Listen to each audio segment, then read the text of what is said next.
A kú dédé àkókò yìí níbikíbi tẹ́tí láǹfààní láti máa darapọ̀ mọ́ mi lórí ìkànnì Àrólé Baba 1010 tá a ti ń ròyìn wá fún wa lówùúrọ̀ lọ́sàn-án àti ní àṣálẹ́. Ojú tẹ̀kú fi ń wò wá, ojú náà ò ní fọ́, etí tẹ̀sí fi ń gbọ́ wa náà, etí náà ò ní di. Ire gbogbo báyìí nínú ilé ẹnì kọ̀ọ̀kan wa láṣẹ lọ́wọ́ Elédùmarè. Ìròyìn fún tọ̀sán tèní òun náà la tún mú wá fúnra wa. Orúkọ oníròyìn òní àyànfẹ́ Elédùmarè. Ẹ gbọ́ àwọn ìròyìn náà ní ṣókí báyìí.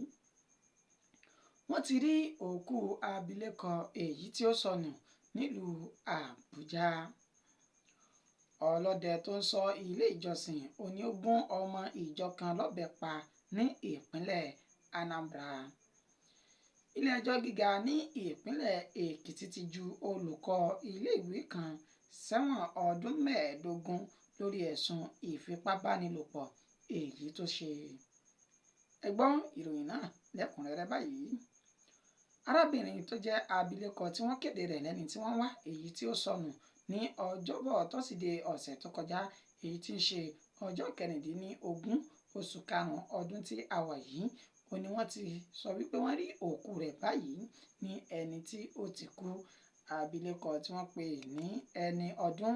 27 tí orúkọ rẹ̀ ń jẹ́ Margaret Oyibo Atayi wọ́n ní ó ti ṣe bẹ́ẹ̀ tí wọ́n ti rí òkú rẹ̀ ní ojú òpópónà pẹ̀lú àbúrò rẹ̀ èyí tó fi sí orí ẹ̀rọ ayélujára lójú òpó Facebook rẹ̀ níbi tó ti sọ wípé òun kí gbogbo àwọn ẹbí àti ará tí wọ́n bá wọn kẹ́dùn láti ṣe àwárí ẹ̀gbọ́n òun, ṣùgbọ́n àwọn ti rí ó kàn já sí pé ó ti di ẹni àkọlẹ̀bò pẹ̀lú bí àwọn ṣe rí òkú rẹ̀ nílẹ̀. Onchaya Chelle tí ó jẹ́ àbúrò rẹ̀ tó kéde ọ̀rọ̀ náà lójú òpó ayélujára Facebook rẹ̀ ó ní ó jẹ́ nǹkan ìbànújẹ́ àti nǹkan ẹ̀dùn ọkàn fún àwọn pẹ̀lú bó ṣe já sí pé òkú ẹ̀gbọ́n àwọn òun ni àwọn rí lójú pópó tí àwọn kò sì tí ì lè sọ irú ohun tó ṣokùnfà ikú rẹ̀. Ẹni tó jẹ́ ìyá olóògbé ọ̀hún ìyún Helen Atayi ó ní àwọn ń gbé ní agbègbè City College of Education lójú òpópónà Abacha ní Mararaba ní ìlú Àbújá. Ó ní ní nǹkan bíi aago 3 òru ó ní ọmọ òun èyí tó ti bímọ 2 sí ilé ọkọ rẹ̀ tó sì jáde ní òru ní nǹkan bíi aago 3 lóru tí ó jáde lọ síta táwọn sì ti ń ṣe àwárí rẹ̀ láti ìgbà náà, ṣùgbọ́n tó ní gbogbo ìgbìyànjú àwọn láti rí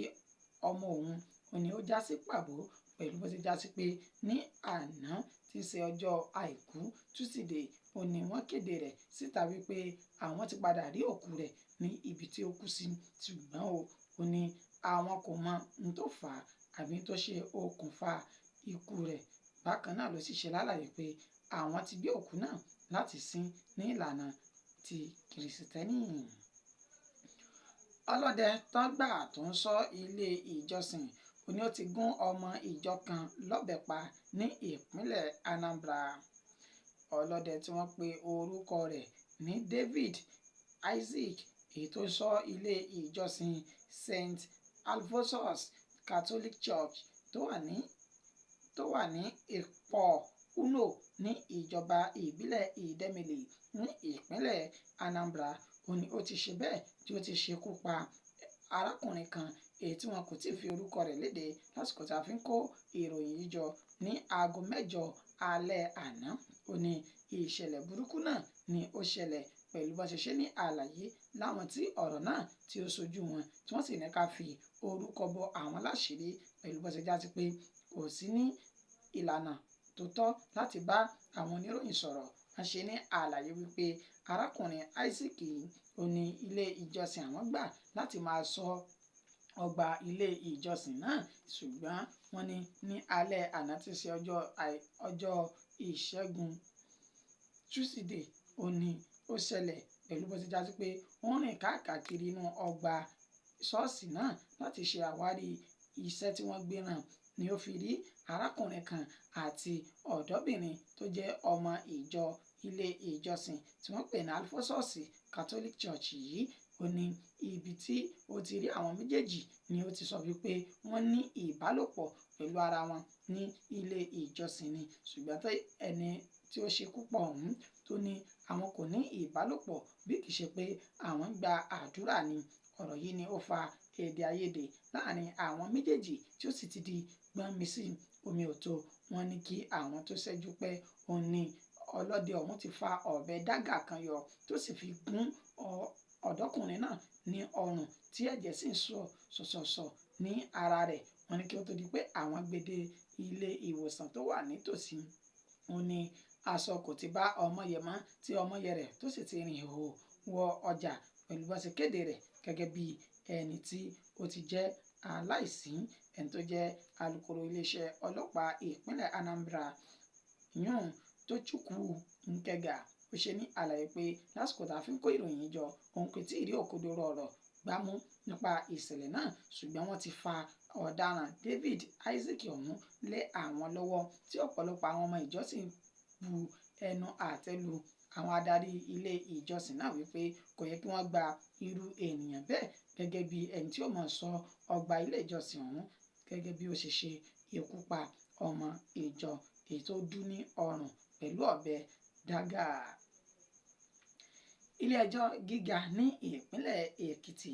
ti ju olùkọ́ iléèwé kan sẹ́wọ̀n ọdún 15 lórí ẹ̀sùn ìfipábánilòpọ̀ èyí tí ó ṣe pẹ̀lú ọmọ ọdún 8 nígbà náà lọ́hùn-ún. Bó ṣe ṣẹlẹ̀ ni wípé olùkọ́ tí wọ́n pe orúkọ rẹ̀ ní Olúwàgbémi Àlàbí òní ó ní ìbálòpọ̀ pẹ̀lú ọmọdébìnrin kan tí wọ́n fi orúkọ rẹ̀ pamọ́ lásìkò tá a fi ń kó ìròyìn jọ nínú ọdún 1999 tó sì ṣàṣì wípé nígbà tí àṣírí rẹ̀ tí ó tú òní wọ́n mú un tó sì gbé lọ sí ilé ẹjọ́ nínú oṣù kẹjọ ọjọ́ 25 ọdún 2023 pẹ̀lú ẹ̀sùn pé ó fi ipá bá ọmọ ọdún 8 ní àṣepọ̀ nínú ọdún 1999 ọ̀hún. Wọ́n ṣe ní àlàyé wípé ọmọ ọdún 8 tó fipá bá láṣepọ̀ lọ́dún 1999 òun ni ó fi ẹ̀sùn náà síta tó fi ẹsẹ̀ òfin bọ̀ pẹ̀lú bí ó ṣe ṣe àlàyé látẹnu ẹni tó jẹ́ agbẹjọ́rò rẹ̀ olùpẹ̀jọ́ látẹnu ẹni tó jẹ́ agbẹjọ́rò olùpẹ̀jọ́ náà Kúnlé Ṣínà Adéyẹmọ. Ó ṣe ní àlàyé pé ní ọdún 1999 òun ni ọ̀rọ̀ náà ni ó wáyé, àmọ́ arákùnrin ọ̀hún ni kò tẹ́tí pẹ̀lú àlàyé tí wọ́n ṣe. Wọ́n ní olùkọ́ ilé ni wọ́n gba olùkọ́ náà fún tí ìyá àwọn ọmọ náà sì sí ní ilé tó lọ sí ìpínlẹ̀ Èkó ní ọdún náà lọ́hùn tí ó sì ń kọ́ ọmọ náà. Ọmọ náà ṣe àlàyé wípé níṣe ni ó máa ń fi ọyàn òun méjèèjì ṣe eré ṣùgbọ́n òun kò yé òun àfi ìgbà tí ó sì tú bẹ́líìtì ní ìdí tó sì bóun náà sí òun tó fi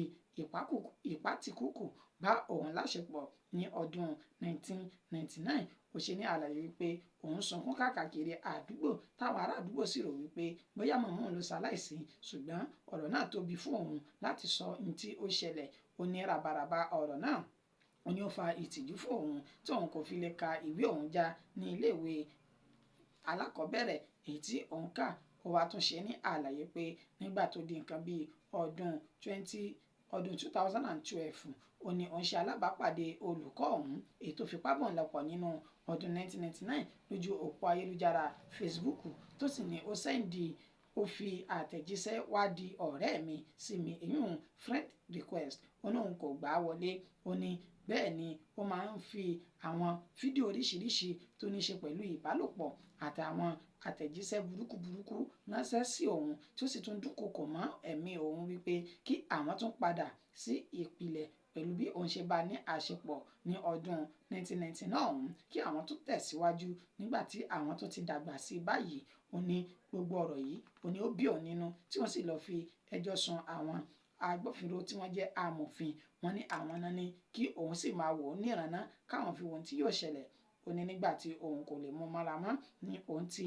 ẹsẹ̀ òfin bọ̀ tí wọ́n sì fi páńpẹ́ òfin gbé ní ọdún 2023 títí tí ó fi di àkókò tí wọ́n dá ẹjọ́ rẹ̀ ní ọjọ́ ìṣẹ́gun àná yìí látẹnu ẹni tó jẹ́ adájọ́ Lékan Ògúnmóyè tó sì ṣe ní àlàyé pé ẹran ìsúnkúnsí òun ni ó ṣe kú òní ó ṣe àkóbá fún olùkọ́ iléèwé náà pẹ̀lú bó ṣe dájọ́ pé kí wọ́n fún un ní ẹ̀wọ̀n ọdún 15 pẹ̀lú iṣẹ́ àṣekára láì fi àyè sílẹ̀ fún fáìnì rẹ̀ títí tí ọdún náà tí yóò fi pé. Ìròyìn wa kò jù báyìí lọ fún ti ọ̀sán tèmi. Ẹgbẹ́ àwọn kókó tá a mẹ́nubà ṣáájú ká tún máa lọ. A ní wọ́n ti rí òkú abilékọ èyí tí ó sọnù nílùú Àbújá. Ọlọ́dẹ tán gbà láti máa ṣọ́ ilé ìjọsìn gún ọmọ ìjọ kan lọ́bẹ pa ní ìpínlẹ̀ Anambra. Ilé ẹjọ́ gíga ní ìpínlẹ̀ Èkìtì ti ju olùkọ́ iléèwé kan sẹ́wọ̀n ọdún 15 lórí ẹ̀sùn ìfipábánilò tó ṣe fún ọmọ ọdún 8. Títí di àṣálẹ́ òní tààtù máa mú ìròyìn míì wá fún wa. Orúkọ tèmi kò ní yípadà, àyànfẹ́ Elédùmarè yín náà ni. Àkùṣẹ́ látàárọ̀ àsìkò gbìyànjú Èdùmarè adébíyànjú wa ládé ògo ó dàbọ̀.